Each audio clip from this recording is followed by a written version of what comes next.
கைப்பிடித்தே காதல் ஒருவனை அப்படிங்கிற ராஜம் கிருஷ்ணன் அவங்க எழுதின கதையை தான் இன்றைக்கி நாம் பார்க்க போகிறோம்.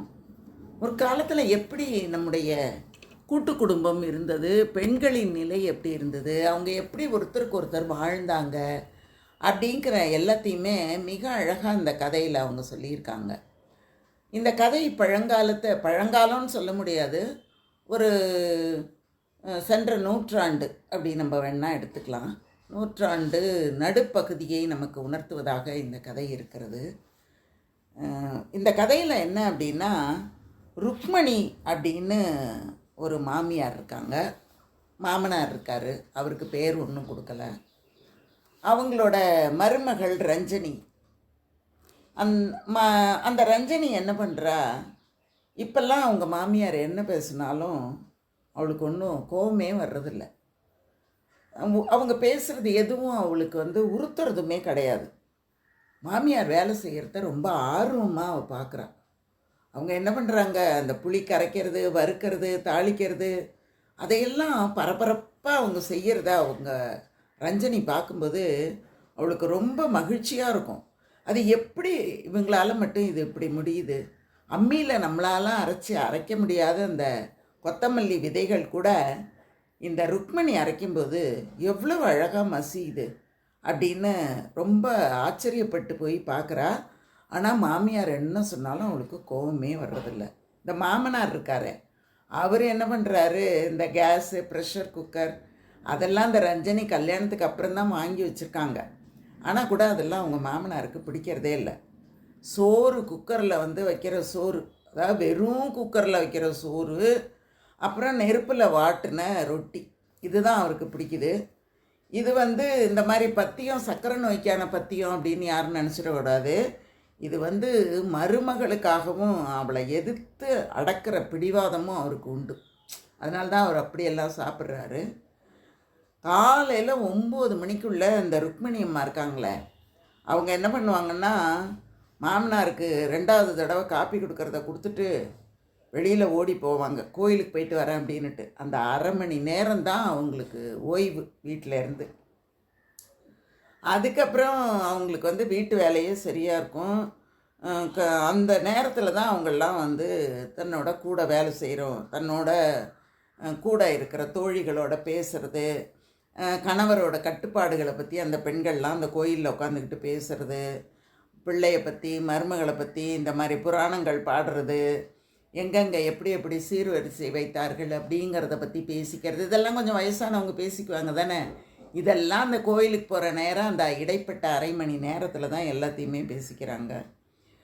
கரெக்டாக என்ன பண்ணுவாங்கன்னா, 9:30 மணி ஆச்சுன்னா அந்த ருக்மணி கோயிலுக்கு போனவங்க என்ன பண்ணுவாங்க, டக்குன்னு சமையலுக்கு வேணுங்கிற காய்கறி வாங்கிட்டு வீட்டுக்கு திரும்பிடுவாங்க. அதுக்கப்புறம் மாமனார் குளிக்க போவார். திரும்ப இந்த அம்மா ரொட்டியை வாட்டி போடணும். அதுக்கப்புறம் சாப்பிடும்போது அவர் ஏகப்பட்ட குறைகளை சொல்லிக்கிட்டே சாப்பிடுவார். கிட்டத்தட்ட 12:30 மணி ஆகிடும். இவங்க பையன் அனந்து, இவன் என்ன பண்ணுவான், அந்த இடத்துக்கு வரவே மாட்டான், எதை பற்றியுமே கேட்க மாட்டான். ஆனால் அவங்க மாமியார் கேட்குறாங்க மருமகளை பார்த்து, நீ ஏண்டி குழந்தைக்காரி பட்டினி கிடக்கிற, சாப்பிட வேண்டியதானே அப்படின்னு சொன்னால் கூட ரஞ்சனி சாப்பிடவே மாட்டான். மாமியாரோட உட்காந்து தான் அவள் சாப்பிடுவாள். அவள் சாப்பிட உட்காரும்போது சமையல்லாம் ஆறி போயிருக்கும். மிச்சமான அந்த மாமனாருக்கு செஞ்ச அந்த மிச்சமான ரொட்டி, மிச்சமான கூட்டு, கறி, குழம்பு, மிச்சமாகி போன ரசம், இதையெல்லாம் போட்டுக்கிட்டு தான் இதெல்லாம் என்ன பண்ணுவாள், அந்த ருக்மணி மருமகளுக்கு பரிமாறிடுவாள். அதுக்கப்புறம் இருக்கிறத வச்சு அவள் மாமியார் சாப்பிடுவாள். இதெல்லாம் ரஞ்சனிக்கு ரொம்ப புதுசாக இருக்குது. அந்த மாதிரி இருக்கும்போது ஒரு தடவை என்ன ஆகிடுதுன்னா, அவளோட குழந்தை பிறந்தபோது அவங்க வீட்டில் ஒன்றும் பெருசாக அந்த பொருள்கள்லாம் வாங்கி கொடுப்பாங்கள்ல, குழந்தை பிறந்தோடனே கொண்டாந்து விட்டுட்டு வேணுங்கிறது அந்த வெந்நீர் வைக்கிற குண்டாங்கோவலை அதெல்லாம் வாங்கி கொடுப்பாங்கள்ல, அதெல்லாம் அவளுக்கு அதை பற்றியெல்லாம் தெரியாது. அதனால் அவங்க வீட்டில் அதெல்லாம் ஒன்றும் வாங்கி கொடுக்கவே இல்லை. ஆனால் பக்கத்தில் இருக்கிற ஒரு அம்மா மாத்திரம் என்ன கொண்டு வந்தா உன் மருமக, பாய்லர் கொண்டு வந்தாளா, என்ன கொண்டு வந்தா அப்படி இப்படின்னு கேட்குறா. கேட்ட உடனே இவளுக்கு கோபம் வருது. இந்த ரஞ்சனி ஐயோ இந்த சம்பிரதாயம்லாம் நமக்கு தெரியலையே, மாமியார் என்ன பண்ண போகிறாளோ தெரியலையே அப்படின்னு பார்க்கும்போது உடனே அந்த மாமியார் சொல்கிறாங்க, இங்கே வந்து என்ன அவள் குடும்பமாக பண்ணிகிட்ருக்கா, வேலைக்கு போகிறா. அவள் வேலை பார்க்குற இடம் பாண்டிச்சேரி. பாண்டிச்சேரிக்கும் சென்னைக்கும் லோல் படுது. இவள் பிஹெச்டிக்கு வேற கொடுத்துருக்கா. 3 வருஷம் ஆச்சு, குழந்தையும் வந்துட்டுது. 2 பேருக்கும் முறையாக கல்யாணம் பண்ணி சீர் வச்சு பார்த்தாச்சு. என்னோடய பொண்ணுங்களுக்கும் 2-3 பிரசவம் பார்த்தாச்சு. இப்போ அதெல்லாம் ஓஞ்சு போச்சு அப்படின்னு சொல்லிக்கிட்டு அப்படியே அந்த அம்மா போயிடுறாங்க. அப்படியே சொல்லி முடிக்கிறாங்க. அவள் வந்து இந்த ரஞ்சனி அவங்க அனந்துவை கல்யாணம் பண்ணிக்கும்போது இவளுக்கு 28 வயசு, அவனுக்கு 38 வயசு. அப்படி தான் அவங்க வந்து கல்யாணம் பண்ணிக்கிறாங்க. இவங்க வந்து இந்த பெண் வீடு கொஞ்சம் வசதி குறைச்சலானவங்க தான் அவங்க. அவங்க அப்பாவுக்கு வந்து ரொம்ப நாள் கழித்து தான் கல்யாணமே ஆகுது. அதனால் அவருக்கு பிறந்த குழந்தைங்களும் கொஞ்சம் லேட்டாக தான் பிறக்கிறாங்க. ரொம்ப ஒன்றும் பெரிய வசதியான குடும்பம் அப்படின்னு சொல்ல முடியாது. ஆனால் ரஞ்சனி வந்து நல்ல ஆள், ரொம்ப அழகாக இருப்பா, நல்லா உயரமாக இருப்பா, படிப்பில் ரொம்ப கெட்டிக்காரி, இங்கிலீஷ் லிட்ரேச்சர் படித்து இப்போ பிஹெச்டியும் முடிச்சிட்டா. முடித்ததுக்கு பிறகு தான் கல்யாணம் பண்ணிக்கிட்டா. அனந்து வந்து பேங்க்கில் வேலை பண்ணால் கூட அவனுக்கு இந்த தமிழ் இலக்கியங்கள்லாம் ரொம்ப ஈடுபாடு. அதனால் அவன் என்ன பண்ணுவான், எங்கே இலக்கிய கூட்டம் நடந்தாலும் சரியா அங்கே போயிடுவான். அங்கே தான் ரஞ்சனியை அவன் பார்க்குறான். பார்த்த உடனே கல்யாணம் பண்ணிக்கலாம் அப்படின்னு அவன் வந்து நினைக்கிறான். ஆரம்ப காலத்தில் அனந்துக்கு கல்யாணமே வேண்டாம் அப்படின்னு இருந்தவன் தான். அதனால தான் என்ன பண்ணிடுறாங்க, அவங்க வீட்டில் அவனோட தம்பிங்க 2 பேருக்கும் கல்யாணம் பண்ணிடுறாங்க. அவங்க 2 பேரும் வெளிநாட்டுக்கும் போயிடுறாங்க. அனந்து மட்டும் ராத்திரி 10 மணிக்கு வீட்டுக்கு வருவான், 11 மணிக்கு வருவான். வரும்போது அவங்க அம்மா ருக்மணி தான் என்ன பண்ணுவான், சாப்பாடு போட்டுட்டு அவனை பார்த்துக்கிட்டு இருந்தா. இந்த நேரத்தில் இவன் அந்த ரஞ்சனியை கூட்டிகிட்டு வந்தோடனே அவங்க மாமியாருக்கு ரொம்ப சந்தோஷம். மாமனாருக்கு ஒன்றும் அந்த அளவுக்கு ஒரு பெருசாக அப்படி ஒன்றும் தோணலை. ஆனால் மாமியாருக்கு ரொம்ப சந்தோஷமாக இருக்குது. என்ன படிச்சிருக்கா அப்படின்னு கேட்கும்போது அவன் சொல்கிறான், இங்கிலீஷ் லிட்ரேச்சர் முடிச்சிட்டா, சீக்கிரமாக இதையும் முடிச்சிருவா அப்படின்னு சொன்ன உடனே அவருக்கு கோபம் அவங்க அப்பாவுக்கு. அவர் என்ன பிஹெச்டி நீங்கள் எல்லாம் பண்ணி என்ன கிழிக்க போகிறீங்களோ அப்படின்னு சொல்கிறாரு. அதுக்கப்புறம் அந்த ருக்மணி, என்னப்பா வேலை பார்க்குறாளா இவ அப்படின்னு கேட்டோன்னே, ஆமாம்மா காலேஜில் லெக்சரராக இருக்கா அப்படின்னு சொல்லி 2 பேருக்கும், இந்த ரஞ்சனிக்கும் அனந்துக்கும் நல்லபடியாக கல்யாணத்தை முடிச்சிடுறாங்க. அதுக்கப்புறம் 1 வாரம் தான் அங்கே இருக்கா. அதுக்கப்புறம் அவள் என்ன பண்ணுறா, காலேஜுக்கு போயிடுறா. அவங்க மாமியார் ருக்மணி சொல்கிறாங்க, என்னடா இது, இவ என்னத்துக்குடா வேலைக்கு போகிறா, இவ்வளோ வருஷம் கழித்து உனக்கே வயசு கொஞ்சம் கடந்த பிறகு தான் கல்யாணமே ஆயிருக்கு, வீட்டில் அவள் அழகு மாதிரி உட்காந்துக்கிட்டு எல்லாமே செய்யக்கூடாதா, எதுக்கு இவள் வேலைக்கு போகிறா அப்படின்னு சொல்லிட்டு, அதோடு மட்டும் இல்லாமல் மருமக வரும்போது மருமகிட்டையும் சொல்கிறா, ஏம்மா இன்னொரு 4-5 மாதம் ஆனால் பிரசவ காலம் வந்துடும், குழந்தைன்னு வந்துட்டுதுன்னா நீ வேலைக்கு போகிறது ரொம்ப சிரமமாயிடும் ஆனால் என்னோடய பொண்ணு ரமாவும் படிச்சிருக்கா, என் பொண்ணு சம்புவும் படிச்சிருக்கா, ஆனால் அவங்களெல்லாம் நாங்கள் வேலைக்கு அனுப்பவே இல்லை, நீ என்னத்துக்கு வேலைக்கு போகிற அப்படின்னு கேட்குறா மாமியார்.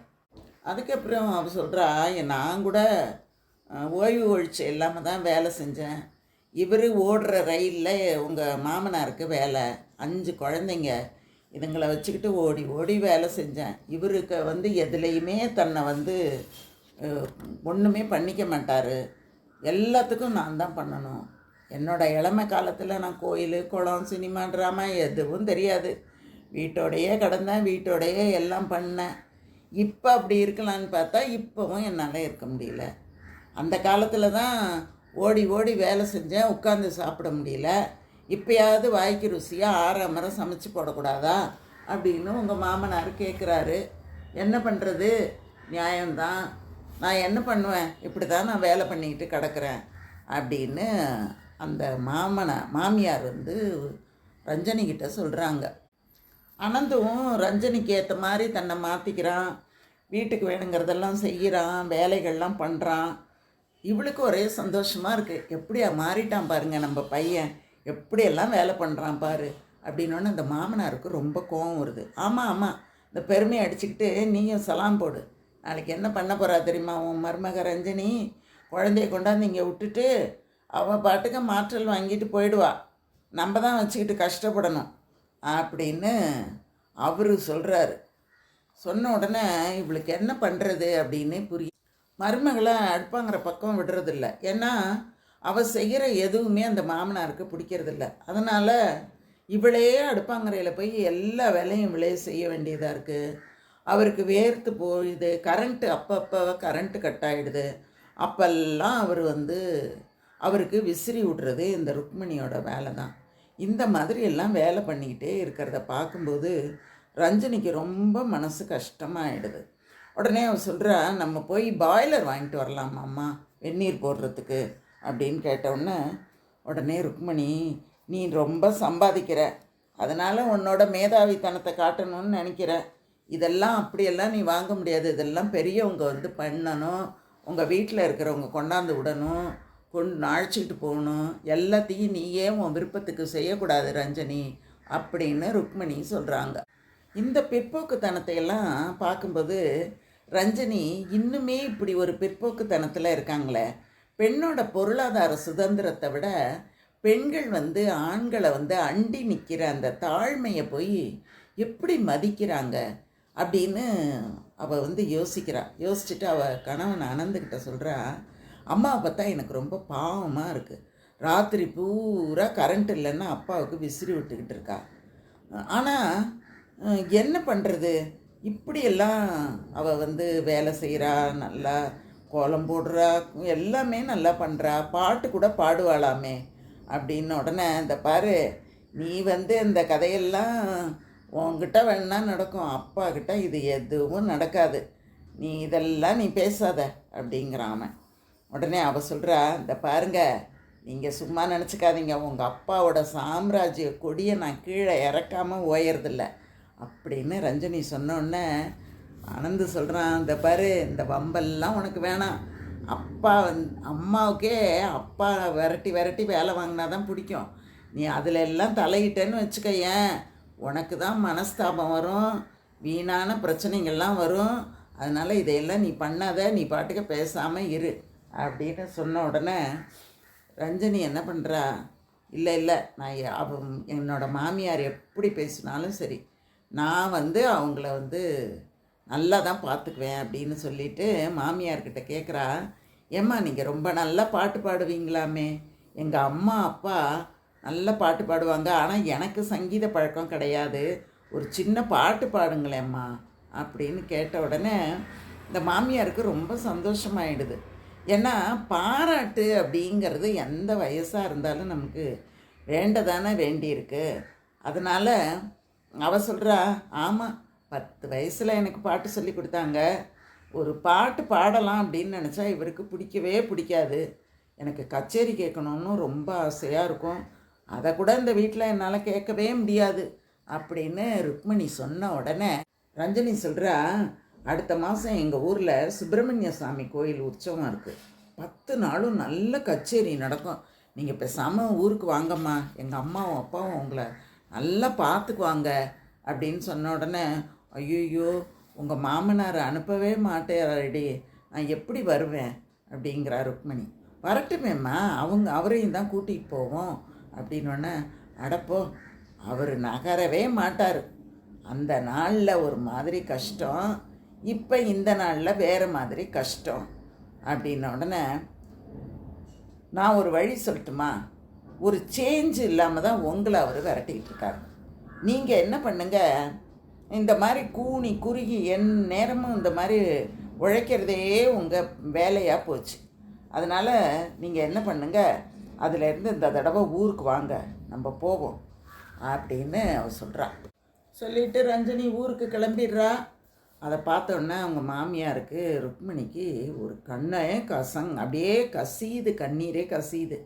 எப்படியாவது இந்த வருஷத்துக்குள்ளே அவளுக்கு மாற்றல் கிடைக்கணும், இல்லைன்னா அந்த ஊர் பிரான்ச்சுக்காவது அனந்து போகணும் அப்படின்னு ருக்மணி சொல்கிறா. பார்த்தோன்னே, ஏண்டி அவள் என்ன குழையடிச்சிட்டு போகிறா, அவள் இங்கே வர்றதும் அவளுக்கு சமைச்சு போட்டு புடவை துவச்சி காலேஜுக்கு அனுப்புறதும் உனக்கு வெக்கமா இல்லை? வயசான காலம், ஏதோ கோயில் குளம் போயிட்டு வான்னு அனுப்புனா அவள் வந்தால் அதுவும் போயிடும் அப்படின்னு சொன்ன உடனே ருக்மிணிக்கு அப்போ தான் அவங்க மாமனார் மேலே ஒரு கோபமும் வெறுப்பும் வருது. அவ ருக்மிணி அவள் சம்பாதிக்கிறா, படிக்கிறா, அதனால் அவள் வசதி தான் அப்படின்னு அவள் மனசு அவளுக்கு சொல்லுது. இதில் இந்த ரஞ்சனி என்ன பண்ணுறா, மாமனாருக்கு ஸ்வெட்டர் வாங்கிட்டு வந்து கொடுக்குறா. அதையெல்லாம் தூக்கி எறிஞ்சிடுறாரு அவர். அதையெல்லாம் ஒன்றும் அவர் பண்ணிக்கவே இல்லை. தூக்கி எறிஞ்சிட்டு அந்த பொண்ணு வாங்கி கொடுத்த புடவைய கட்டும்போது, ஏண்டி புள்ள சம்பாதிச்சு வாங்கி கொடுத்தா அந்த புடவைய கட்டு, மருமக நேற்று வந்தவ இவ வந்து வாங்கி கொடுத்து நீ இதை கட்டுறதா, தூக்கி மூஞ்சில் விட்டு எறியாமல் அதை கொண்டுட்டு வந்து வேற என்கிட்ட காட்டுறா அப்படின்னு அவருக்கு ஸ்வெட்டர் வாங்கி கொடுத்ததை பற்றியும் மாமியாருக்கு புடவை வாங்கி கொடுத்ததை பற்றியும் சொல்லிக்கிட்டே அந்த புடவையையும் ஸ்வெட்டரையும் தூக்கி எறிகிறாரு அந்த மாமனார். தூக்கி எறிஞ்ச ருக்மணி என்ன பண்ணுறா, பதிலே பேசாமல் எடுத்துக்கிட்டு போகிறா. இது வரைக்கும் அந்த குடும்பத்தில் யாருமே அவங்க அம்மாவுக்கு அனுசரணையாக நடந்துக்கிட்டதே கிடையாது. அந்த 2 பொண்ணுங்க வந்தாலும் அந்த பொண்ணுங்களும் இப்படி தான் இருக்கும், இவரும் இப்படி தான் இருக்கும். இந்த மாதிரி தான் அவங்கெல்லாம் இருக்காங்க.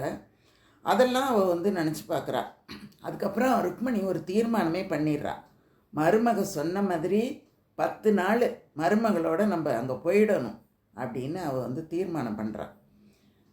மருமக என்ன சொல்கிறா, இன்னொரு 4 நாள் கூட நான் கூட லீவ் போட்டுட்டு கன்னியாகுமரிக்கெல்லாம் அழைச்சிட்டு போயிட்டு வரேன், நம்ம எல்லா இடத்துக்கும் போகலாம் அப்படின்னு சொல்லிவிட்டு அவள் கணவன் இருக்கான்ல அனந்து, அவங்ககிட்ட சொல்கிறா, 10 நாளைக்கு உங்கள் அம்மாவோட இடத்துல உங்கள் அப்பாவுக்கு நீங்கள் இருந்து பணிவிடை பண்ணுங்க, நான் வந்து அம்மாவை கூப்பிட்டுக்கிட்டு வெளியில் போய் எல்லா இடத்தையும் சுற்றி காட்ட போகிறேன் அப்படின்னு மருமக ரஞ்சினி என்ன பண்ணுறா, மாமியார் ருக்மிணியை கூப்பிட்டுக்கிட்டு போகிறா.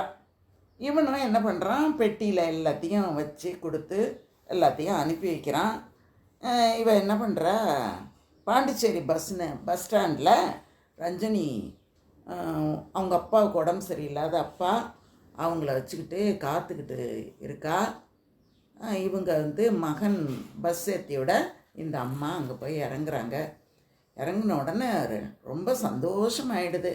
ஓடி போய் அழைச்சிட்டு வரும்போது அவங்க ருக்மணி சொல்கிறா, ஏம்மா அப்பாவுக்கு தான் உடம்பு முடியலையே, அப்பா கூட எதுக்குமா அழைச்சிட்டு வந்து வச்சுட்டு நிற்கிற நீ அப்படின்னு சொல்லிவிட்டு, ஆனால் நின்னது அவளுக்கு ரொம்ப சந்தோஷமாகவும் இருக்குது. அதோட வீட்டுக்கு போகிறாங்க. வீட்டில் வந்து அவளோட தங்கச்சிங்க 2 பேர் இருக்காங்க. அவங்கெல்லாம் இவங்கக்கிட்ட காட்டுற அன்பும் இவங்க அம்மாவும் அப்பாவும் இவங்ககிட்ட பழகிற பழக்கமும் அந்த உபச்சாரமும் ரொம்ப ரொம்ப ருக்மணிக்கு பிடிச்சி போகுது. பீச்சுக்கெல்லாம் போகிறாங்க. அதுக்கப்புறம் என்ன ஆகுது, 3ஆவது நாள் ரஞ்சனியோட சித்தப்பா பையன் என்ன பண்ணுறான், குமரிக்கு கூட்டிகிட்டு போகிறான், கன்னியாகுமரிக்கு கூட்டிகிட்டு போய் அங்கே 3 கடலில் முழுகி சாமி தரிசனம் பண்ணி அதெல்லாம் பார்த்த உடனே ருக்மணிக்கு ரொம்ப சந்தோஷமாக இருக்குது. அனந்து வந்திருந்தா இன்னும் நல்லா இருந்திருக்கும் அப்படின்னு அவள் வந்து சொல்கிறா. சொல்லும்போது ரஞ்சனி சொல்கிறா, நாங்கள் 2 பேரும் எப்போ வேணாலும் வருவோம்மா, உங்களை அழைச்சிட்டு வரதான் முடியல, அதனால தான். நீங்கள் என்ன பண்ணுறீங்க, ஒரு நாள் வேணும்னா கூட உங்கள் மாமனார்கிட்ட தான் உங்கள் கணவர்கிட்ட தான் வாங்க வேண்டியதாக இருக்குது. நாம் கேட்டு தான் வாங்கணும் ஒவ்வொரு வேலைக்கும் அப்படின்னு நினச்சாதாம்மா வேலைக்கெல்லாம் போகணுங்கிறது தோணுது. அவர் ஏன் போகக்கூடாது உங்களை அப்படின்னு சொல்கிறாருங்கிறதும் எனக்கு தெரியுது. ஏன்னா நீங்கள் எப்போவுமே அவரை சார்ந்தே இருக்கணும், அவர் சொல்கிறதையே கேட்கணுன்னு தாம்மா அந்த மாமனார் நினைக்கிறாரு அப்படின்னெல்லாம் சொல்லும்போது ருக்மணிக்கு புரிய ஆரம்பிக்குது. நீ சின்ன பொண்ணாக இருந்தால் கூட நல்லா யோசிக்கிறம்மா அப்படின்னு சொல்லிக்கிட்டு இருக்கும்போதே அவங்க புறப்பட்டு வந்துடுறாங்க.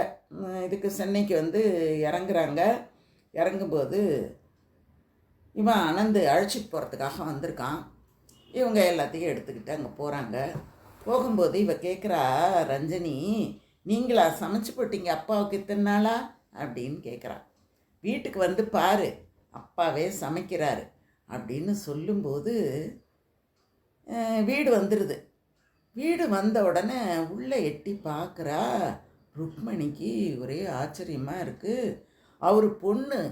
அவளோட பொண்ணு சம்பு தான் வந்திருக்கா, அந்த வீட்டுக்கு வந்திருக்கா. வந்த உடனே யார், சம்புவா, நீ எப்போ ஹைதராபாத்லேருந்து இங்கே வந்த அப்படின்னு சம்புவை ருக்மணி கேட்குறான். கேட்டவுடனே சம்புவுக்கு கோவம்னா கோவம். அவள் சொல்கிறா, உனக்கு வெக்கமாவே இல்லையா? இப்படி அப்பாவை விட்டுட்டு மருமக வேலை செஞ்சு சம்பாதிக்கிற தைரியத்தில் நீயும் அவள் பின்னால் போயிருக்க. அவள் உன்னை கூப்பிட்டுட்டு போயிருக்கா. இவன் ஒரு அமுக்கு பையன். நான் அப்போவே நினச்சேன், கல்யாணத்துக்கு முன்னையே இவள் அப்படியே அந்த குழஞ்சாலே இந்த அம்மாவையும் அதே மாதிரி குழைச்சி கரைச்சிருவான்னு நினச்சேன்.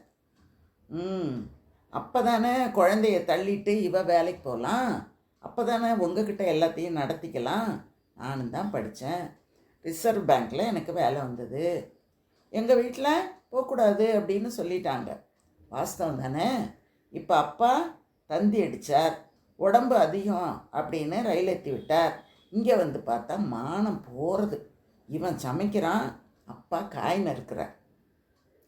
ருக்மணி மூச்சே விடலை. அப்படியே பார்த்து வியந்து பார்த்துக்கிட்டு இருக்கா, அதிர்ச்சியில் பார்த்துக்கிட்டு இருக்கா அப்படின்னு தான் சொல்லணும். உடனே வெயிட் சம்பு, இப்போ என்னம்மா நடந்துட்டு? அம்மாவுக்கு ஒரு சேஞ்ச் வேணும்னு கூப்பிட்டா அப்பா விடமாட்டாருன்னு தானே கூட்டிகிட்டு போனேன். என்ன தப்பு?